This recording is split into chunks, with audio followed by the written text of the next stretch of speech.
자, 오늘 우리 예수님이 만난 사람들 44번째 시간입니다. 자, 오늘부터 시작해서 요한복음 15장을 우리가 한 3주 정도 살펴볼 건데요.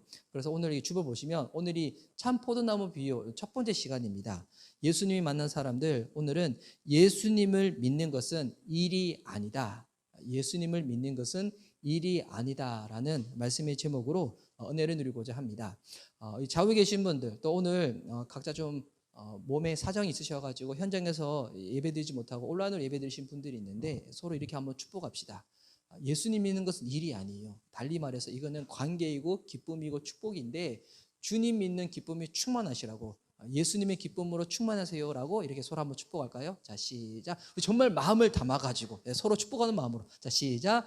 예수님 믿는 기쁨이 충만하세요. 할렐루야. 네.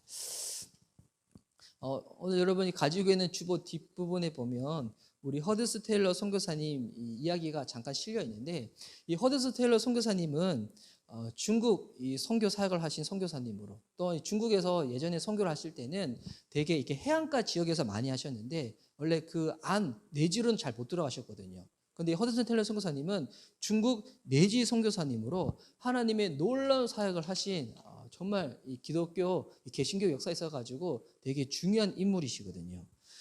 그래서 그 정도의 하나님의 복음과 사역에 대해서 열심히 있는 분이시기 때문에 이 허드슨 테일러 선교사님은 무엇에 대한 갈망이 있었냐면 거룩한 삶을 살고 싶은 그런 갈망이 있었어요.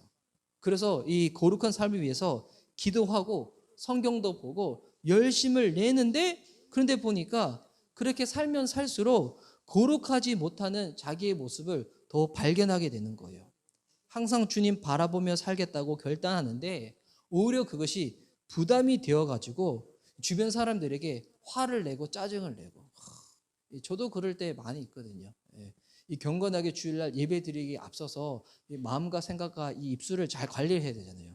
그런데 어떨 때는 이 예배 드릴 때 주님 바라보지 않아가지고 함께 섬기는 우리 지체들 아니면 다른 누구보다도 우리 가족들한테 은근히 제가 막 신경질 내고 예민하게 반응할 때도 있는데, 근데 허드슨 테일러 선교사님도 거룩하게 살고 싶은데 그러지 못하고 오히려 더 화내고 짜증내고 주변에 있는 스태프들 사역하는 이 동지들한테 그런 모습을 하는 자기를 발견할 때마다 더 마음이 무너지는 거예요.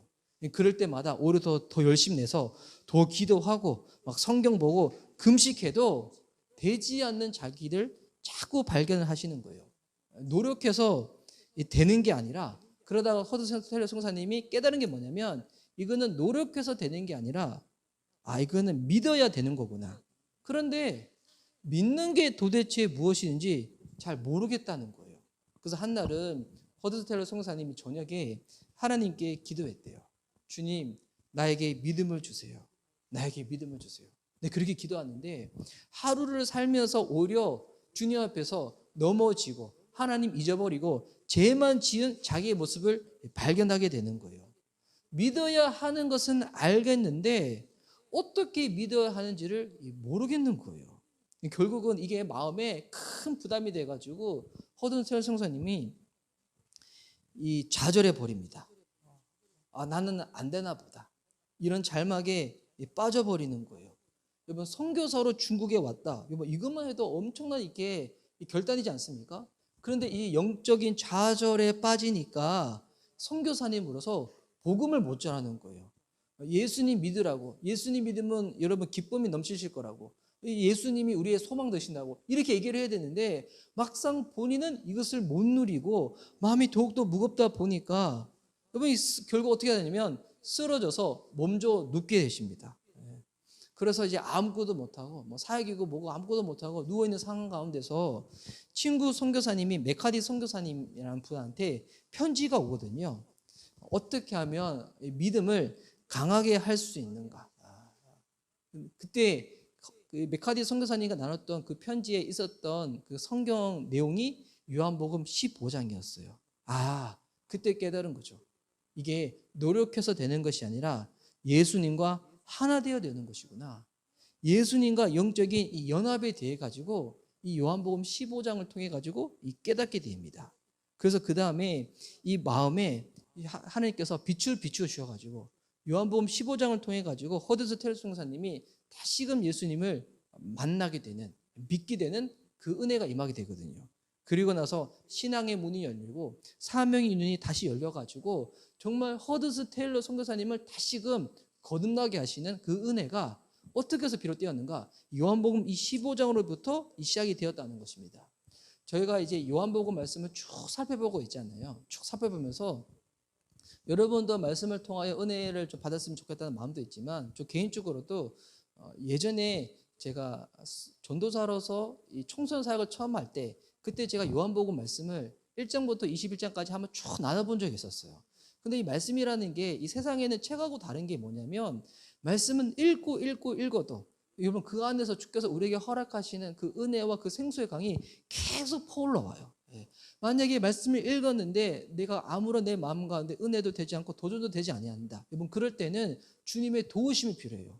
왜냐하면 이 성경은 사람 저자가 섰지만 사람의 생각과 아이디어를 담은 것이 아니라 하나님이 그 성경을 쓴 저자들을 통하여서 주님의 감동, 주님의 말씀을 담은 성경이거든요. 담은 책인 거거든요. 그래서 여러분 성경을 읽을 때 제일 중요한 게 뭐냐면 성령님의 도우심을 구하는 것입니다. 그래서 오늘부터 이 요한복음 15장을 3주 정도 살펴볼 거예요. 우리가 쭉 살펴보다가 우리 이제 최근에 종료주일과 부활주일 때문에 종료주일날 요한복음 12장으로 잠깐 갔다가 지난주 부활주일에는 요한복음 20장으로 잠깐 갔지만 다시 이제 남아있는 이 시간 동안에는 요한복음 남아있는 이 장들을 쭉 순서대로 볼 건데, 저 개인적으로 요한복음 이 말씀을 나눌 때마다 여러분은 잘 모르겠지만 저에게는 참 이렇게 은혜도 있었고 도전도 있었고 회개도 많았는데, 그 중에서 제가 가장 나누고 싶었던 장 중에 하나가 뭐냐면 요한복음 15장이었어요. 왜냐하면 제가 사역자임에도 불구하고 저도 되게 스스로의 모습 가운데 절망하고 넘어졌던 모습들이 있었거든요. 결혼하고 그 초기 때 난 정말 안 되나 보다. 나 같은 게 무슨 사역자고 전도사라고. 이 모습 가운데 막 절망하고 했었을 때 다시금 주님이 복음에 대해서 깨닫게 해주시고, 그리고 그때 다시금 주님 앞에서 거듭난 부분이 있어가지고 주님이 저한테 은혜를 주셨던 그 성경이 요한복음 21장과 요한복음 15장이었어요. 그래서 설교를 전하는 저도 이 요한복음 15장을 다룰 때 가지고 있는 마음이 뭐냐면 하나님과 우리 사이에 그 어떤 것도 개입되지 않았으면 좋겠다 라는 마음이 있어요. 뭐 성경 안에 뭐 답이 있어요. 성경 안에 뭐 생명이 담겨져 있습니다. 그 중간에 그 어떤 것도 여러분 이게 우리 안에 개입되지 아니하고, 물론 이 설교자의 인격을 통해서 말씀이 해석되어지고 여러분에게 증거되어지겠지만, 여러분 이상한 목사도 통로일 뿐입니다. 저도 되버려 두시고 정말 하나님이 내게 말씀하시는 것, 그것을 듣고 거듭날 수 있는 저와 여러분 됐으면 좋겠습니다. 그래서 제가 이 요한복음 15장 나눌 때 가지고 있는 제 마음에 소원이 있다면, 쉽진 않겠지만 저희 자녀들이 요한복음 15장을 통해 가지고 예수님 만나는 거예요. 그러면 여러분 다 만날 수 있다, 저는 그런 생각이 있거든요. 저 이제 첫째, 둘째, 셋째는 너무 어리니까 잘 모르지만 첫째, 둘째가 이 요한복음 15장을 통해 가지고 예수님 만나게 되면 우리 미션 이바벨 교회 그 누구도 한 사람도 예외 없이 다 예수님을 다시금 만날 수가 있겠구나. 제가 되게 두렵고 떨리는 마음으로 설교를 합니다. 제가 가지고 있는 실력과 능이 부족하다면 주님께서 저를 긍휼히 여기셔가지고 더 은혜를 부으셔서 이 포도나무 비유를 통해 가지고 주님을 만날 수 있는 저와 여러분 됐으면 좋겠어요. 그래서 제가 이제 부탁드리는 부분이 있다면 다른 지체들이 아니라 우리 자녀들에게 부탁드리고, 오늘 또 현장에 오지 못하고 온라인으로 예배 드리신 분들한테 부탁드린다면, 온라인으로 예배 드리시니까 여러분이 어떤 태도로 예배 드리는지 제가 눈으로 보지를 못하잖아요. 그런데 간곡히 부탁드립니다.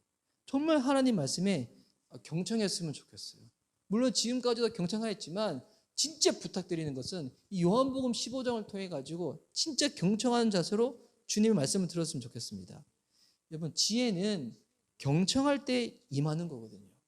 부모님이 무언가 자녀들한테도 이 심부름을 시킬 때 지혜로운 아이들의 특징이 뭐냐면 말 끝나기 전에 행동하는 게 아니에요. 말을 다 듣고 난 다음에 행동하거든요. 왜? 그래야지 부모님이 무엇을 이야기하고 시키는지 그것을 제대로 이해하고 파악할 수가 있잖아요. 그래서 경청으로부터 시작되는 것인데, 여러분 이 현장에 계신 분들, 또한 이 온라인 예배 드리신 분들, 요한복음 15장 말씀을 통하여 경청하여서 주님이 우리에게 허락하시는 그 은혜를 받았으면 좋겠습니다. 여러분 여기가 교회잖아요. 우리가 신앙생활을 하고 있잖아요.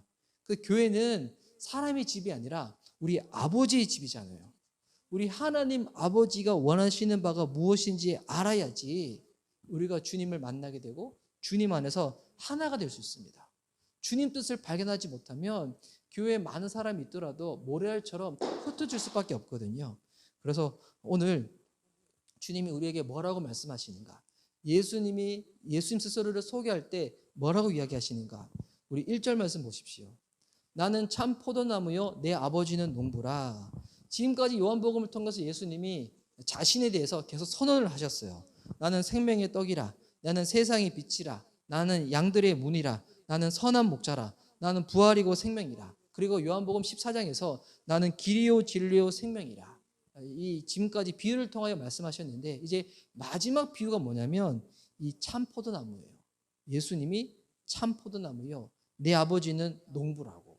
여러분 이것은 예수님과 하나님 사이의 관계를 이야기하고 있잖아요. 여러분 이 포도나무에게 있어 가지고 이 농부는 절대적인 존재이고 농부에게 있어 가지고 이 포도나무는 그 존재의 여러분 목적입니다. 이거는 관계에 대해서 이야기하고 있어요. 이 과실나무의 포도나무는 그냥 내버려 둔다고 해가지고 과실이 맺히는 게 아니에요. 농부가 와서 정성스럽게 가꾸고 다듬어야지만 이게 과실이 맺히게 되는 거거든요. 그래서 예수님과 하나님은 그와 같은 관계라는 거예요. 이 안에 이 삼위일체에 대한 내용도 담겨져 있는데 이 예수님과 하나님이 절대적인 그 관계 가운데 이 관계 안에 저와 여러분을 부르시는 거예요. 그래서 여러분 사람은 어떤 존재인가? 이 관계적인 존재라는 거예요. 이 땅에서 내가 홀로 산다고 해가지고 인생의 답과 목적을 찾을 수 있는 것이 아니라 우리의 인생의 의미, 그 목적을 어떻게 찾을 수 있는가? 하나님의 관계 안에서만 찾을 수가 있다는 거예요. 그래서 내 삶의 의미가 무엇인가? 목적이 무엇인가? 그것을 알고 싶다. 그러면 바른 대상과 바른 관계를 맺을 때 그것을 알게 되는 거예요. 근데 예수님이 뭐라고 당신에 대해서 선언을 하시는가? 포도나무인데 그냥 포도나무가 아니라 중요한 게 있는데 참 포도나무라는 거예요. 그러니까 세상에 거짓 포도나무가 있다는 거예요, 없다는 거예요. 여러분 세상에는 포도나무인 척하는 거짓 포도나무가 있다는 거예요. 이 거짓 포도나무의 인생의 중심을 두고 살면 그 인생은 마지막에 후회하게 되는 거예요. 열매를 맺지 못하게 되는 거예요. 이 거짓 포도나무가 쉽게 생각해가지고 잘못된 교리와 이단을 이야기하는 그런 사이비 같은 거라고 이야기할 수도 있겠지만 여기서 거짓 포도나무는 하나님이 아닌 다른 것에 우리의 삶의 중심을 두고 살아가는 것, 그 모든 것이 무엇인가? 거짓 포도나무라는 거예요. 이 이스라엘 지역에는 대표적인 과실수가 3가지가 있습니다. 무화과나무, 올리브나무, 포도나무. 이 3가지 나무의 특징이 무엇일까요? 과실을 맺는다는 거예요. 이 3가지 나무는 집 짓는데 불 붙이는 가운데 그때 사용하는 나무가 아니거든요. 인생이 무엇인가? 여러분 인생은 하나님이 원하시는 열매를 맺는 게 인생이라는 거예요. 근데 거짓 포도나무에 붙어 있으면 인생의 열매가 맺히지가 않는다는 것입니다. 이 세상에 우리의 삶의 목적을 발견할 수 있고 우리의 이 모든 것들을 걸더라도 결코 후회가 되지 않는 유일한 참 포도나무는 예수님밖에 없다는 거예요. 이 나무로 인해 가지고 이 가지가 열매를 맺는데 그러면 가지가 해야 될 것이 무엇일까요? 가지는 노력하는 게 아니에요. 그냥 포도나무에 붙어 있으면 되는 거예요. 그러면 나무에서부터 뿔에서부터 올라오는 영양분이 가지를 통해서 자연스럽게 열매가 맺히는 것은 이 당연한 이치라는 겁니다. 그럼 예수님이 맺고자 하는 열매가 뭘까요? 그것이 교회이고 제자예요. 그래서 예수님이 십자가에 죽으시고 부활하시고 승천하시고 난 다음에도 이 땅에 남아있는 것이 무엇이었냐면 바로 그것이 교회이고 제자이거든요.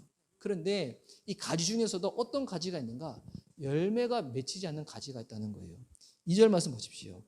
무릇 내게 붙어 있어 열매를 맺지 아니하는 가지는 아버지께서 그것을 제거해 버리시고 무릇 열매를 맺는 가지는 더 열매를 맺게 하여 그것을 깨끗하게 하시느니라.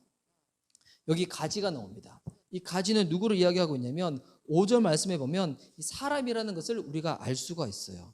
근데 여기서 말하는 이 사람은 좀 더 정확하게 얘기하면 주님에 대해서 전혀 모르는 사람을 이야기하는 것은 아니에요.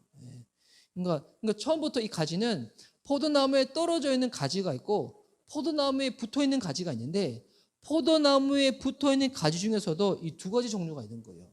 열매를 맺는 가지가 있고 열매를 맺지 못하는 가지가 있는 거예요. 그런데 하나님께서 열매를 더 맺고자 하시기 위해서 어떻게 하시냐면 열매가 맺히지 않는 가지들은 가지치기를 한다는 거예요. 제가 어렸을 때 할머니가 저희 집 앞에 작은 텃밭이 있었는데 거기에 고추 묘목을 기르셨거든요. 근데 아침마다 보면 가위를 들고 나가요. 가위 들고 나서 뭐 하냐면 이 썩어있는 이파리들 그런 거 보면 늘 잘라서 제거해 버리셨거든요. 여러분 그때 이 썩어있는 이파리들을 자르는 게 고추 묘목 죽이기 위해서 자르는 걸까요? 아니죠. 고추 묘목을 더욱더 튼튼하게 만들어 가지고 더 많은 고추를 맺게 하기 위해서 가지를 치는 것처럼 이 동일합니다. 하나님도 어떻게 하시는가? 포도나무에 붙어 있는데 썩어져 메말라 있는 가지들은 주님께서 다 그것을 가지쳐 버리신다는 거예요. 그러면 포도나무에 붙어 있음에도 불구하고 열매를 맺지 못하는 가지들, 썩어 있고 메말라 있는 이런 가지들은 어떤 가지인가? 주님에 대해서 전혀 모르는 것은 아닌데 주님과 아직 하나가 되지를 못한 거예요. 교회 안에 있지만 예수님 언저리에 있지만 주님이 원하시는 동기와 그 마음을 몰라서 다른 동기, 다른 욕심으로 인해 가지고 그냥 주님 언저리에만 있는 거예요. 여러분 만약 교회에 이단이 들어왔다. 어떻게 될까요? 성경 보니까 원수도 사랑해야 되니까 그냥 다 받아주고 다 용납하면 되나요? 아니죠. 교회에 이단이 딱 들어오면 그 한 사람을 인해 가지고 다른 가지에 부정적인 영향이 흘러갈 수 있기 때문에 다른 가지에게 들어갈 정성과 영양분이 빼앗기지 않기 위해서는 어떻게 되는가? 가지치기를 해야 된다는 것입니다. 여러분 이 말을 바꾸어 이야기하면 정말 내가 주님을 믿고 있다. 그렇다고 하면 우리의 삶을 어떻게 확인할 수 있는가? 내 삶을 통하여 어떤 열매가 맺혀지고 있는지 그것을 통하여서 내가 주님께 붙어 있는지 떨어져 있는지 이것도 확인할 수 있고 또한 가지는 붙어 있으면 열매를 맺는 게 지극히 당연하다는 것입니다. 그래서 주님이 열매가 맺어지는 이 가지를 더 많은 열매가 맺혀지기 위해서 어떻게 하시냐면 3절 말씀 보니까 2절 후반절에도 더 열매를 맺게 하려 그것을 깨끗하게 하시니라. 이 가지를 깨끗하게 만드신다는 거예요. 그럼 어떻게 깨끗해지는가? 3절 말씀에 너희는 내가 일러준 말로 이미 깨끗하여졌으니 예수님이 제자들에게 허락하신 그 말씀으로 인해 가지고 이미 깨끗하여졌다는 거예요. 여러분 중요한 게 깨끗해지라고 노력하는 게 아니에요. 주님 말씀으로 말미암아서 이미 깨끗함을 받았다는 거예요. 우리가 노력해서 거룩해지고 제사함 받고 의로워지는 게 아니에요. 주님의 말씀으로 말미암아서 이미 우리가 의로워지고 깨끗해지고 제사함을 받는다는 것입니다.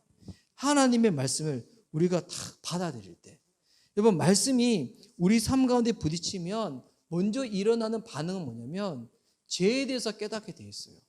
말씀이 우리 안에 들어온다. 와 예전에는 미처 몰랐는데 이것이 죄였구나. 이것이 내가 주님을 부인하는 것이었구나. 그런데 죄만 깨닫는 것으로 끝나지 않죠. 주님이 말씀 가운데 우리에게 약속하신 것들이 있잖아요. 우리가 죄된 것을 가지고 주님께 고백하면 주님께 기도하면 주님은 사하여 주신다고. 만일 우리가 우리 죄를 자백하면 그는 미쁘시고 의로우사 우리 죄를 사하시며 모든 불의에서 우리를 깨끗게 하신다고. 그러니까 말씀이 우리 안에 들어올 때 죄에 대해서 깨닫게 되고 또한 죄에 대해서 깨닫고 난 다음에 말씀으로 말미암아서 다시금 우리는 깨끗함을 받을 수가 있다는 거거든요. 그래서 이번 말씀이 우리 안에 딱 올 때 어떻게 해야 되는가? 이 말씀을 우리 안에 받아들여야 된다는 거예요. 그럼 받아들인다는 게 도대체 무엇인가? 이번 4절 말씀 보십시오. 내 안에 거하라 나도 너희 안에 거하리라. 가지가 포도나무에 붙어있지 아니하면 스스로 열매를 맺을 수 없음 같이 너희도 내 안에 있지 아니하면 그러하리라. 주님 여기서 말씀하시는 게 내 안에 거하라 나도 너희 안에 거하리라. 이 말씀 딱 들어보면 무언가 의미가 있는 것 같은데 정확하게 이해하지 못하면 되게 관념적으로 그렇구나 흘러갈 수 있거든요. 예수님은 그냥 느낌적인 느낌 이런 표현만 살리시기 위해서 이런 얘기를 하시는 게 아니죠. 이 안에 놀라운 하나님과 하나 되는 그 신비가 들어가 있어요. 예수님이 말씀하신 그 말씀으로 말미암아 우리가 깨끗해진다고 하잖아요. 그러면 말씀으로 인해 깨끗해지려면 우리가 예수님의 말씀을 믿어야 하는 거예요. 여러분, 예수의 말씀을 믿는다는 게 도대체 무엇일까요? 예수의 말씀을 믿는다는 게 바로 이 의미예요. 내 안에 거하라. 우리가 먼저는 주님 안에 거하고 있음을 늘 기억하는 거예요. 주님 안에 거하고 있다. 내가 누군가 안에 들어가고 있다. 여러분, 이게 뭘까요? 지금 저희가 옷을 입고 있지만 옷을 입은 것 같기도 하지만 달리 이야기하면 우리는 옷 속에 들어가 있는 거잖아요. 우리가 이 옷을 입는 것은 내가 무언가 일을 하기 위해서 이 옷을 입기도 하지만 이 옷에 또한 영향을 받는 거예요. 수영할 때 이렇게 양복 입으면 수영할 수 있을까요? 불편해서 못할 거예요. 자전거 타려고 할 때 그냥 여러분 헐렁한 옷을 입어보세요. 물론 자전거를 못하는 건 아니지만 엄청 방해되고 불편할 거예요. 자전거 탈 때 자전거 옷을 입고 수영할 때 수영 옷을 입는 것은 그 옷에 영향을 받기 위해서 입는 거거든요. 그래서 주님 안에 거하는 것을 로마서의 말씀 보면 뭐라고 또 설명되어 있냐면 예수 그리스도로 빛의 옷을 입으라고 나와 있어요. 예수님 믿는 것은 뭐냐면 주님 안에 거하는 거예요. 예수님으로 옷을 입는 거예요. 이 말인즉 바로 그분 안에 들어가서 그분의 영향을 받는 것입니다. 말씀을 믿는 것은 뭐냐면 말씀 안에 내가 들어가서 말씀으로 내가 영향을 받는 것을 이야기하거든요. 이게 잘못 해석해가지고 주님 안에 거하라고 하니까 나는 세상 일 아무것도 안 하고 그냥 360원 나는 교회 안에만 있어야지. 여러분, 이 얘기가 아니에요. 교회 안에 있더라도 말씀에 영향받지 못하면 이거는 주님 안에 거하고 있지 않는 거예요. 세상에서 열심히 일하더라도 여러분 그 일하는 현장 가운데 내가 말씀으로 영향을 받는 거예요. 여러분, 이게 주님 안에 거하는 거거든요. 그럼 주님 안에 거할 때 주님이 또 어떻게 하시는가? 주님 역시도 우리 안에 거하시겠다는 거예요. 여러분, 이게 생각해 보면 말이 안 돼요. 우리가 누군가 안에 들어갈 때는 작은 게 큰 거 안에 들어가는 거지 큰 존재가 내 안에 들어온다? 이게 어떻게 가능한 일일까요? 이게 어떻게 가능한 일이냐면 바로 말씀이신 예수님이 이 땅에 말씀이 육신이 되어 오신 분이기 때문에 말씀을 내 안에 두는 거예요. 생각과 마음 가운데 말씀을 두는 거예요. 그래서 여러분, 주님 안에 거하는 것 또는 주님이 우리 안에 거하는 것은 다른 이야기 같지만 따지고 보면 똑같은 의미라는 거예요. 내 생각과 마음 가운데 말씀이신 예수님을 둠으로 말미암아서 내 생각과 마음이 말씀으로 영향받을 수 있도록 주님께 그렇게 나아가는 거죠. 그렇게 되면 어떻게 되는가? 우리의 삶이 그 말씀에 따라 가지고 변화를 받게 된다는 것입니다. 다시 정리해서 가지가 포도나무에 붙어 있지 않으면 열매를 맺을 수 없잖아요. 그런데 포도나무에 붙어 있지만 이 가지가 메말라 있다, 썩어 있다. 그러면 이 썩어 있는 가지로 말미암아서 다른 가지들이 영향받을 수 있기 때문에 주님은 그 가지를 치신다는 거예요. 그리고 이 가지가 포도나무에 붙어 있는 것은 주님의 다른 비유로 따지면, 다른 표현을 하면 이것이 주님 안에 거하는 것이고 바로 이것이 주님께 붙어 있는 것입니다. 여러분, 그래서 신앙이 무엇인가? 이거 되게 중요한 건데 신앙은 예수님께 붙어 있는 거예요. 물론 예수님께 붙어 있기 위해서 우리가 교회에서도 함께 신앙생활을 하는 거예요. 예수님께 붙어 있음, 이것이 너무나도 중요한 이치인데, 그래서 여러분 5절 말씀 보십시오. 나는 포도나무여 너희는 가지라. 그가 내 안에 내가 그 안에 거하면 사람이 열매를 많이 맺나니 나를 떠나서는 너희가 아무것도 할 수 없음이라. 주님 안에 거하면 여러분 자연스럽게 열매가 맺히게 되는 거예요. 이게 여러분 노력해서 되는 게 아니에요. 신앙생활 할 때 너무나도 우리가 쉽게 오해하는 게 뭐냐면 예수님 믿는 것은 일이 아니라 관계인데 예수님 믿는 것을 일로 풀려고 할 때가 있어요. 여러분, 이번 한 주간 딱 생활할 때 우리가 성경을 읽자고 했잖아요. 성경을 다 읽으신 분도 있으시고 못 읽으신 분도 있으실 거예요. 그런데 이게 일로만 생각하는 사람들은 내가 그 분량을 다 채우지 못했을 때 이게 그냥 무겁고 압박이 돼가지고 아무것도 하지 못하고 사람 눈치 보면서 움츠러드는 사람이 있어요. 이거는 관계로 풀지 못해서 그런 거예요. 내가 그것을 하지 못했을 때 하나님 우리한테 벌 주고 심판하시고 절대 그렇지 않습니다. 그것을 깨어지거나 그러지 않아요. 만약 저와 자녀들은 부모와 자녀라는 그 관계 있잖아요. 근데 자녀가 부모와 함께 해야 될 일을 딱 약속을 정했는데 근데 자녀들이 그것을 하지 못했다. 그리고 난 다음에 이 관계가 깨어지는 건가요? 이제 아버지 아니고 자녀 아니고 남남이 되는 건가요? 아니죠. 그래도 그 관계는 유지되지만 어떻게 될까요? 그냥 내 자녀를 바라볼 때 마음이 안타깝고 아쉽고 서운하고 실망감이 드는 거죠. 여러분, 예수님 관계, 이 관계이기 때문에 주님이 나를 사랑하고 하나님을 사랑하기 때문에 내가 주의 말씀 가운데 온전히 나가지 못했을 때 벌받고 심판받는 것이 아니라 사랑하는 사람이 나 때문에 마음이 속상하는 게 그게 안타까운 거예요.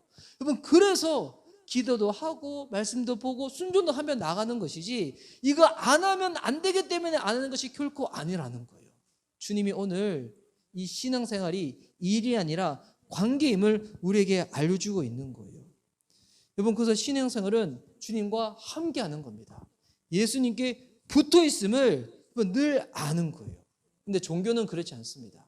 종교는 내가 그렇게 되려고 노력해야 되는 거예요. 죽도록 애쓰려고 노력하는 거예요. 이거는 거래하는 거죠. 상행위를 하는 거죠. 여러분, 이거는 세상의 방식이에요. 내가 일했으니까 일한 만큼 내가 받겠다.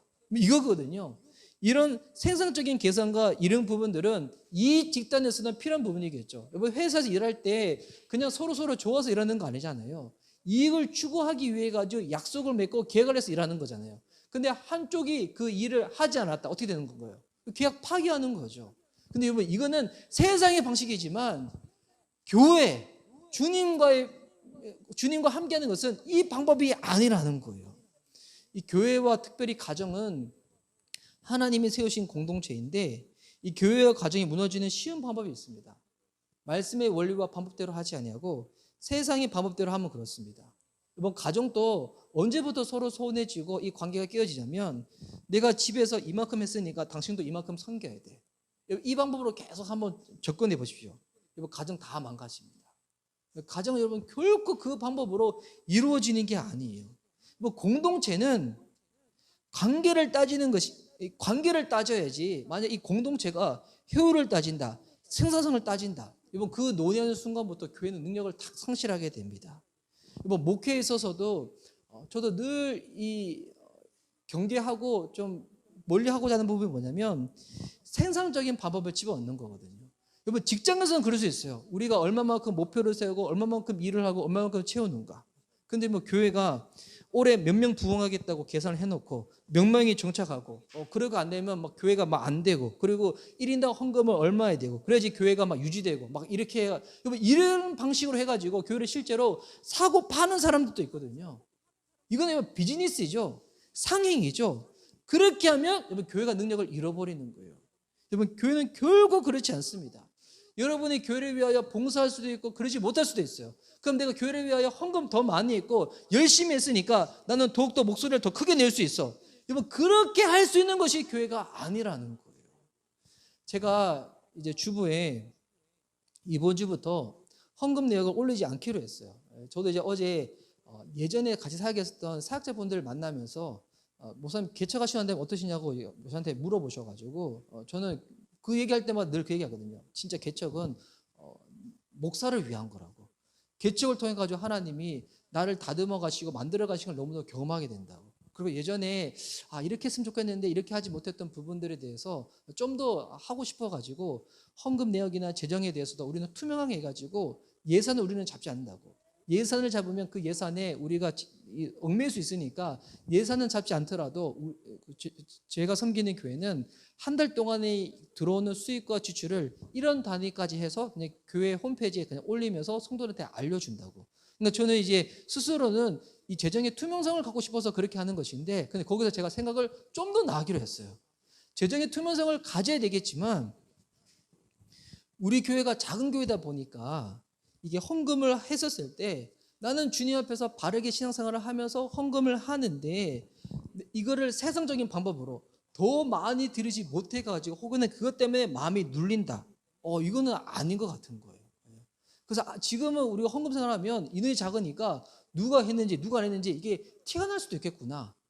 이거 해가지고 마음이 눌린다면 안 되겠다 싶어가지고 제가 앞으로는 주보에 이걸 안 올리고 그냥 홈페이지에만 올리려고 해요. 그래서 이번 홈페이지에 보시면 똑같은 이제 내용들은 나와 있으니까 보시고 그냥 확인을 하시면 될 것 같은데, 그래서 이거를 왜 하는가? 교회는 헌금 못했다고 해가지고 고개를 푹 숙이고 다니는 것이 교회가 아니에요. 헌금을 뭐 액수를 많이 했다, 그래가지고 내 목소리 크게 낼 수 있다? 그러면 그 순간부터 이 교회는 세상 집단이 되는 것입니다. 예배, 봉사, 헌금, 이 모든 것들은, 교회는, 신앙은 많이보다도 훨씬 더 중요한 단어가 뭐냐면 바르게 하는 거예요. 하나님과의 관계에서 여러분 바르게 하는 게 중요한 거예요. 이걸 여러분에게 좀 더 잘 이해하시라고, 누구의 이야기가 아니라 저의 이야기를 좀 하면, 제가 전도사 할 때 처음 받았던 사례는 30만 원이었어요. 근데 제가 나중에 이제 부목사가 되고 난 다음에는 자연스럽게 사례가 더 올라갔겠죠. 그때는 전도사 때 받았던 그 사례보다도 뭐 10배 이상 받았어요. 그러면 자연스럽게 헌금 생활을 할 때 전도사 할 때보다는 부목사 할 때 헌금을 훨씬 더 많이 했겠죠, 액수는. 그러면 전도사일 때 헌금 액수가 적었을 때 그때의 신앙은 못한 신앙이고, 부목사가 돼가지고 헌금 액수가 컸을 때 그때는 더 나은 신앙일까요? 지금 신앙은 결코 그렇게 이야기할 수 있는 게 아니라는 거예요. 교회는 많이가 중요한 게 아니라 바른 게 중요한 거예요. 예배를 드릴 때도 예배 횟수 많이 드리는 거 중요해요. 근데 그보다 더 중요한 것은 바르게 주님께 예배 드리는 것이고, 봉사를 할 때도, 헌금 생활을 할 때도, 그 어떤 것을 할 때도 왜 바르게 못하는가? 관계를 잃어버리니까, 주님을 바라보지 못하니까 많이의 마음이 뺏겨버리는 거예요. 하나님 바라보면 우리의 신앙생활이 있어가지고 단어가 바뀝니다. 많이보다도 중요한 것은 바르게 신앙생활을 하는 겁니다. 그래서 우리가 늘 기억해야 될 거, 주님께 붙어 있는 것입니다. 주님께 붙어 있다는 것은 뭐냐면 주님이 나와 함께 하시는 거예요. 이 핸드폰이 저한테 붙어 있는 건 아니지만 제가 매상 들고 다니잖아요. 여러분, 이거 왜 매상 들고 다닐까요? 이게 마치 무슨 의미냐면 함께 하는 것처럼, 여러분, 이 정도 이상으로 우리가 예수님께 붙어 있다는 것은 예수님이 저와 여러분과 함께하고 있다는 거예요. 그런데 이 6절 말씀 보시면, 사람이 내 안에 거하지 아니하면 가지처럼 밖에 버려져 마르나니 사람들이 그것을 모아다가 불에 던져 사르느니라. 근데 마른 가지들은 쓸데가 없으니까 불쏘시개로 던져진다는 거예요. 여러분, 이게 무서운 말씀 같죠? 내가 열매를 맺지 못해, 그럼 말라버렸어. 그러면 이게 던져가지고 그냥 그렇게 끝나는 거구나. 여러분, 이거는 잘 이해하셔야 될 것이 뭐냐면, 하나님이 우리에게 겁주시는 것이 아니라, 여러분, 신앙은 본인의 선택이에요. 본인의 선택에 따라서 그 결과를 본인이 누리는 겁니다. 주님 안에 거할 자유도 우리 안에 있고요, 주님 안에 거하지 아니할 자유도 우리가 선택할 수 있는 거예요. 내가 예수님께 붙어있음을 내가 선택할 수도 있고요, 예수님께 난 붙어있지 않는 것도 여러분 내가 선택하는 거예요. 그 선택에 따라서 그 결과는 본인이 치르게 된다는 것입니다. 주님은 우리에게 계속 말씀하고 있어요. 하나님은 선하신 분이시라고, 주님 안에 거하라고, 주님께 붙어 있으라고. 그리고 난 다음에 신앙생활을 어떻게 하는 것인가? 처음에 양육도 하고 도와주고 끌어주는 것도 필요하지만, 그렇다고 해가지고 그 사람의 신앙이 내 신앙이 되는 것이 아니라 내 신앙이 나의 신앙이에요. 제가 요즘 이렇게 우스갯소리로, 제가 책을, 저희 집에서는 책을 가장 많이 보는 사람이 저희 아내와 저희 아들이거든요. 책을 정말 많이 봐요. 저희 아들이 어떻게 보면 책을 제일 많이 읽어요. 하루에도 책을 뭐 두세 권씩 읽고 뭐 그러니까. 근데 책 많이 읽는 사람들 옆에 있으면 뭐 어떤 이게 효과가 있냐면, 그 사람이 읽었던 은혜 받은 부분들을 저한테 흘려보내잖아요. 마치 제가 책을 읽은 듯한 효과를 누려요. 근데 중요한 거는 실제로 여러분 책은 누가 읽은 거예요? 그 당사자가 읽은 거지 제가 읽은 것은 아니잖아요. 이게 똑같은 거예요. 진짜 책의 안에 담겨져 있는 가장 중요한 내용들은 책 읽은 당사자가 다 누리는 거지, 옆에 있는 사람들은 살짝 영향만 받는 거예요. 신앙생활은 영향력을 발휘하는 게 끝나는 게 아니에요. 신앙생활은 내가 믿는 거예요. 내가 주님과 관계를 맺는 거예요. 아내가 신앙이 아무리 좋다도 그건 아내의 신앙이지 나의 신앙은 아니에요. 부모님이 뭐 목사이고 장로이고 위대한 선교사고, 여러분, 그래도 그거는 부모의 신앙이지, 내가 예수님을 믿어야지 나의 믿음의 선택으로 말미암아서 그 은혜와 결과가 내 삶 가운데 주어진다는 겁니다. 그래서 주님이 6절 말씀은 뭐냐면, 각자 본인의 영적인 믿음의 선택대로 그 결과가 주어진다는 거예요. 주님 안에 거하지 아니하면 그 끝은 불로 가는 겁니다. 그런데 바꾸어서 7절 말씀에 너희가 내 안에 거하고 내 말이 너희 안에 거하면, 6절 말씀도 이게 만약 가정문이었잖아요. 주님 안에 거하지 않으면 불로 가지만 만약 선택을 하는 거죠. 내가 주님 안에 거하기로, 주님이 말씀이 내 안에 거하기로 이렇게 선택하면 주님께서 어떤 약속을 허락하시는가? 7절 후반절 말씀 보면 와, 이거 진짜 놀라운 말씀이죠. 무엇인지 원하는 대로 구하라 그리하면 이루리라. 무엇인지 원하는 대로 구하면 주님께서 응답을 하시겠다는 겁니다. 여러분, 이게 들으면 되게 좋은 말씀, 흥분되는 말씀이잖아요. 와, whatever I wish he asked me, 이런 말씀이잖아요. 제가 영어 성경 잘 모르지만 이 말씀은 너무 암송하고 싶어가지고 예전에 보고 그랬었는데, 제가 이제 그 부목사 시절 때 설교했던 이 영상들이 유튜브에 보면 올라가 있는데, 근데 그 설교했던 영상들 중에 보면 조회수 많이 안 나와요. 많이 나와봤자 뭐 몇십 회 이렇게 나오는데, 근데 어떤 설교는 이게 조회수가 이렇게 2,000 이상 나온 게 있어요. 뭐 2,000회가 많은 건 아니지만 제 편에 봤을 때는 제가 설교한 거 올려봤자 뭐 한 많아봤자 뭐 조회수가 한 자리 두 자리인데, 예전에 부목사 할 때 설교한 것 중에서 조회수가 2,000편 올라가 있는 설교가 있는데, 그 설교 제목이 뭐냐면 당신의 모든 기도가 응답받는 비결, 이런 제목의 설교 제목이 있거든요. 그때 본문이 요한복음 15장 7절이었어요. 그런데 이제 그 보니까 야, 결국 사람들마다 본인들이 원하고 싶은 것은 다 받고 싶어 하는 거구나. 근데 여러분, 근데 이 말씀의 중요한 전제가 무엇입니까? 앞전에 나와 있죠. 너희가 내 안에 거하고 내 말이 너희 안에 거하면, 주님이 나와 함께 하시고 말씀이 우리 안에 거하잖아요. 그러면 우리가 추구하는 가치가 변화되어집니다. 가치가 달라져요. 가치가 달라지면 뭐부터 달라지는가? 사람들이 바라고 구하는 게 당연히 달라집니다. 그 사람의 가치가 무엇인지 여러분 인생에 확인할 수 있는 몇 가지 이렇게 지점들이 있어요.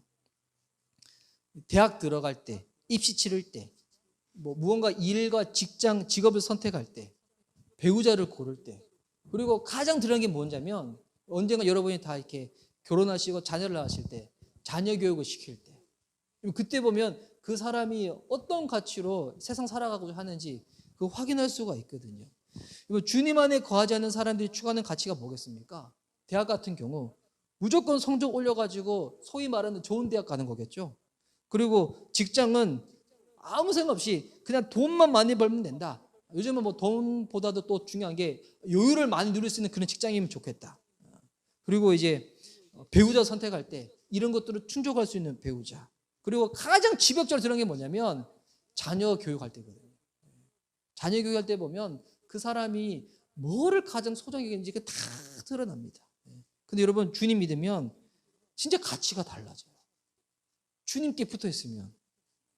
저희는 저희 애들한테 그 얘기를 하거든요. 저희 애들이 열심히 되게 많이 있다 보니까, 특별히 우리 1호가, 첫째가 열심히 되게 많이 있다 보니까 열심히 한데도 불구하고 성적이 잘 나오지 못할 때 스스로 속상할 때가 많이 있는데, 근데 그럴 때마다 저랑 아내는 그 얘기예요. 우리 집안은 대학 안 가도 상관없다. 그 말이 이제 대학을 가지 말라는 얘기는 아니고 대학 안 가도 진짜 상관없다. 저는 뭐 제가 공부를 잘해서 저는 뭐 좋은 대학 나온 건 아니지만 대학 나와서 보니까 여러분, 대학이 사람의 인생의 모든 것을 결정하지는 않더군요. 제 주변의 사람들 중에서 저보다도 어떤 성적은 낮은 대학 나왔지만 그래도 훨씬 더 행복하게 사는 사람들이 있고, 훨씬 더 좋은 대학 나왔는데도 불구하고 지금 인생이 망가져가지고 그렇게 사는 사람도 있거든요. 우리는 대학 안 가도 상관없다. 하지만 본인이 기뻐하면서 행복하면서 만족할 수 있는 일이라면, 그 일을 원한다면 우리는 그냥 그 일을 해라. 그 일을 하는데 굳이 대학까지 안 와도 된다면 상관없다.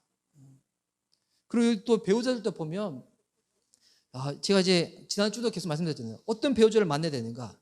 소통할 수 있는 배우자, 대화할 수 있는 배우자, 그리고 신뢰할 수 있는 배우자잖아요. 근데 여기서 하나 더 추가한다면, 이거는 진짜 쉽지 않은 부분인데, 사랑을 많이 받고 사람이에요. 여러분, 사랑을 많이 받고 사람이랑 함께 대화 나누고 교제해 보세요. 이게 달라요. 그 사람이 이 사랑이 받은 온기가 막 전해져요. 대화를 하더라도 막 가시로 콕콕 찌르는 것이 아니라 이 사람을 수용하고 포용하는 게 막 느껴져요. 나는 성장하면서 우리 가정 그러지 못해가지고 사랑을 많이 못 받은 것 같은데, 여러분 지금부터라도 괜찮습니다. 저와 저희 아내가 많이 사랑해 주겠습니다. 아니면 저와 아내의 사랑이 부족하다면 하나님의 사랑을 듬뿍 받으시기 바랍니다. 여러분 사랑이 우리 안에는 가시를 다 녹여버려요. 그러면 여러분 당연히 구하는 것이 달라지겠죠. 말씀이 우리 안에 거하면 예수님이 우리의 생각과 마음의 주인이 되시기 때문에 달라지는 겁니다. 여러분 기도할 때 기도 제목이 달라져요. 그래서 여기서 무엇이든지 원하는 대로 구하라 할 때 주님 입장에서는 되게 이렇게 약간 엄청난 것을 우리에게 이게 허락해 주시는 거잖아요. 무엇이든지 원하는 대로 구하라고 딱 기도를 우리에게 약속해 주시는데, 이 구하는 이 당사자가 엉뚱한 거 구해가지고 너는 세상의 왕이 될 거야 막 이런 거 막 구하고, 막 나 세상의 최고의 가포가 될 거야 막 이런 거 구하고, 그럼 주님 입장에서 되게 당혹스러울 수가 있잖아요. 근데 주님 앞에 딱 전제를 딱 걸어놓으신 게, 너희가 내 안에 거하고 내 말이 너 안에 거하면 사람의 가치, 생각, 마음이 달라지는 거예요. 뭐 그럴 때 구하는 거 뭘 구하겠습니까? 다른 거 구하죠. 제가 이제 개척하면서 이제 예전에 비해서는 교제할 수 있는 사역자분들이 없다 보니까 일부러라도 그런 시간을 좀 만들어서 찾아갈 때가 있는데, 사역자분들과 이야기를 하다 보면 뭐 같이 운동하고 자전거를 타더라도 결국 만나서 대화 나눌 때 결국 무슨 얘기 나눌까요? 하나님 얘기 나눠요. 말씀 이야기 나눠요. 그게 너무 좋아요. 어떻게 하면 성도들로 하여금 말씀을 더욱더 많이 읽힐 수 있을까? 결국 여러분 신앙이라는 것은 여러분 우리가 다른 게 훈련이 아니에요. 말씀을 많이 보고 말씀을 읽고 말씀을 통하여 달라지는 것, 이게 가장 놀라운 신앙의 훈련이거든요. 그 어제도 제가 오랜만에 우리 예전에 사역했던 분들 만났는데 그런 이야기 나눌 때 너무 좋은 거예요. 어떻게 하면 우리가 주님 앞에서 우리가 말하는 것과 우리의 삶이 동일하게 나아갈 수가 있을까? 어떻게 하면 성경을 더욱더 제대로 해가지고 엉뚱한 이야기 하지 아니하고 성도분들한테 제대로 성경을 알려줄 수 있을까? 더 나아가서 성도님들이 스스로 성경을 받아먹고 연구할 수 있도록 어떻게 알려줄 수 있을까? 결국 그 키는 사역자가 달라져야 된다.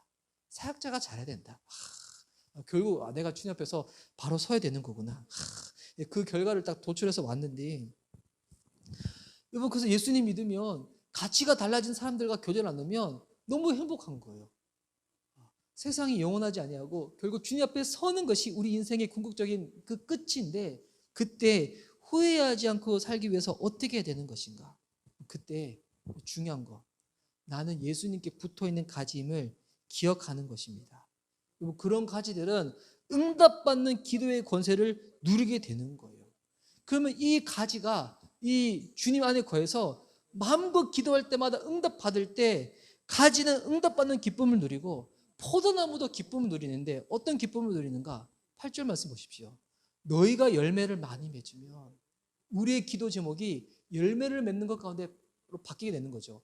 예수님 맺고 싶어하는 열매, 교회와 제자, 또 성령의 9가지 열매들, 그런 열매를 많이 맺으면 내 아버지께서 영광을 받으실 것이요 너희는 내 제자가 되리라. 가지가 열매를 많이 맺으면 농부는 수확을 얻는 그 영광을 얻게 되는 것이고, 예수님은 제자들을 보게 되는 것이에요. 이 모든 것들이 일에서 누리는 것이 아니라 관계 가운데서 누리는 기쁨과 영광이에요. 예수님 믿는 것은 관계입니다. 기쁨입니다. 저는 이 예배 드림이 주님 앞에 나와서 우리가 봉사함이, 여러분의 주님과 함께함이 정말 일이 안 됐으면 좋겠습니다. 저도 이 개척을 해서 여러분과 함께하는 것이 일이 아니라 이게 정말 주님 안에서 그 관계 안에서 이루어지는 자연스러운 일이었으면 좋겠습니다. 가족이니까 주님 안에 함께 거하고 있으니까 더 신경 쓰게 되는 것이고, 더 이야기하게 되는 것이고, 더 마음 가게 되는 것이고. 저는 어떻게 보면 이 경상도 출신이어서 그렇게 안 하려고 하더라도 되게 좀 무뚝뚝하거든요. 그런 것 같죠? 살갑게 하고 싶은데 그게 잘 안 될 때도 있어요. 근데 이거는 제가 가지고 있는 이게 기질적인 부분이라서 너무 안타깝지만, 그래도 여러분 제 마음 안에 있는 건 뭘까요? 사랑하는 가족들을 향해 가지고 더 아끼고 더 돌보고.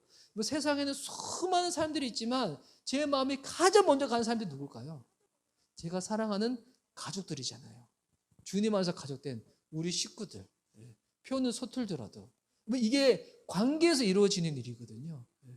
예수님 있는 게 그 관계라는 거예요.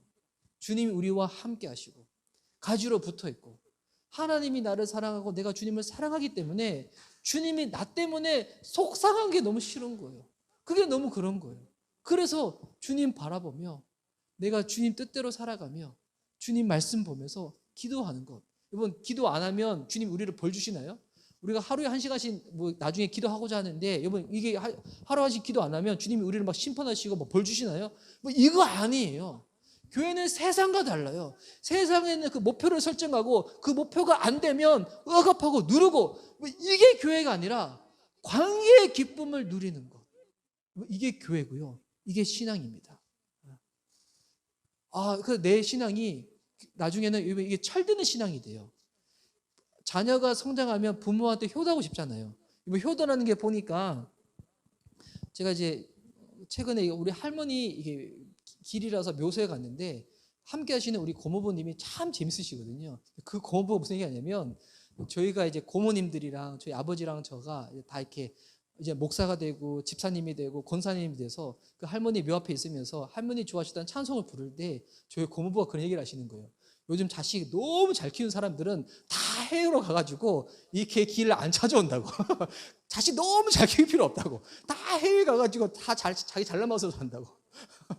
그 얘기를 들으면서 이게 진짜 그 관계는 함께 할 때 누리는 거예요. 그냥 세상에서 내가 잘 되는 게 그것이 아니라 함께 슬퍼하고 기뻐하고 즐거워하는 것. 여러분, 이게 주님과 함께하는 관계라는 것입니다. 근데 이거를 이해하지 못해가지고 우리 자녀들은 꼭 스카이 가야 되고 못해도 소라는 대학 가야 되고 나중에 직장 갈 때 연봉 얼마큼 돼야 되고 막 대기업 막내면 안 되고 이렇게 안 되면 그다음부터 넌 내 자식이 아니야. 여러분, 이거는 일이잖아요. 이게 아니에요. 주님은 여러분이 잘 될 때도 너무나도 좋아하시지만 잘 이해하세요? 우리 세상 가운데서 뒤처지거나 좀 이렇게 못하거나 나 열심히 노력했는데 불구하고 잘 일이 풀리지 않을 때 그때에도 저와 여러분은 더더욱더 주님의 자녀라는 거예요. 주님 안에서 위로받고요. 주님 안에서 격려받고요. 주님 안에서 힘받아서 내일을 살아갈 그 힘과 용기를 가지고 나아가는 사람들. 여러분, 그래서 사랑받은 사람들은 달라요. 뭐가 다르는가? 보면 아무것도 없는 것 같은데 뭔가 마음에 자신감이 있어. 나를 붙잡는 분명히 근거가 있어. 왜? 하나님 나 사랑하신다는 거. 내가 주님 사랑 안에 거하고 있다는 거. 그래서 내가 잘할 때나 못할 때나 하나님 나를 격려해 주신다는 거. 여러분, 신앙은 관계입니다. 저도 예전에 사역할 때 이거를 잘 몰라가지고 엉뚱한 것 때문에 성도분들과 관계가 힘들어지고 막 이럴 때가 있었거든요. 저는 여러분들이 주일 성수를 잘할 때도 사랑하지만 주일 성수를 못할 때에도 사랑할 거예요. 다 마음이 약간 아프겠죠. 하나님에서 떠나면 안 되는데. 여러분이 우리가 정한 이 신약 성경 통독본을 다 잘할 때도 좋겠지만 혹여나 못해도 여러분 더욱더 아끼고 사랑할 겁니다. 여러분, 그거는 우리가 함께 하고자 하는 여러분 그와 같은 것뿐이지 그거 못한다 해가지고 주님이 우리를 벌하거나 그러지 않으시거든요. 더 중요한 것은 주님 안에서 누리는 이 신앙의 기쁨, 관계입니다. 여러분, 이것을 위해서 주님이 뭐 하셨는가? 십자가를 짊어지시는 거예요. 잃어버린 하나님의 자들을 회복하시기 위해서. 이 관계 기쁨을 누릴 수 있는 저와 여러분, 이제 포도나무 비유가 2주 정도 더 남아있는데 여러분, 오늘은 이 서론이에요. 그 다음 가잖아요. 예수님 믿는 게 이거구나. 다시 더 깨닫게 되어 있을 거예요. 오늘 그 말씀 안에 담겨져 있는 그 놀라운 신비를 발견할 수 있는 우리 미션 리바이벌 교회 될 수 있기를 주의 이름으로 축복합니다. 아멘.